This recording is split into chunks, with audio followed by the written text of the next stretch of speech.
তো কয়েকদিন আগে এই মাশরুমের চাষ করানো হয়েছিল। এই যে দেখো, এই ভিডিও কিন্তু আমি দিয়েছিলাম যখন মাশরুমের চাষ করছিল, তখন কিন্তু আমি এই ভিডিওটা দিয়েছিলাম। তো দেখো, চাষ করানো হয়ে গেছে, কয়েকটা হয়েছে। তো এটা আজকে আমি রান্না করব। তো দেখো, মাশরুমগুলো তুলে নিয়েছি, এখন মাশরুমগুলো কাটবো। এইভাবে কেটে নিয়েছি মাশরুমগুলো। এটা গরম জল দিয়ে একটু ভাপ দিয়ে নেব। সিদ্ধ বসিয়ে দিয়েছি, একটু নুন দিয়ে দিই।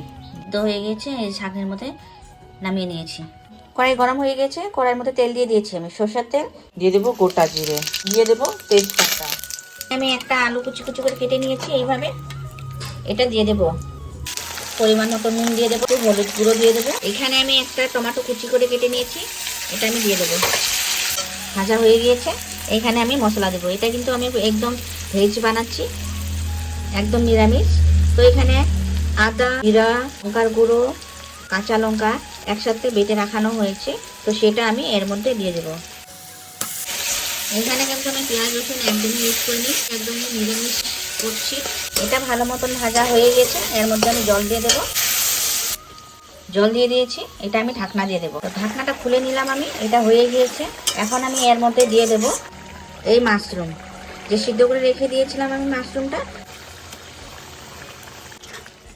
তো আমার মাশরুমটা হয়ে গিয়েছে কমপ্লিট। এখন আমি এর মধ্যে দিয়ে দেবো ধনেপাতা কুচি, দিয়ে এটা আবার আরেকবার নাড়িয়ে নিই।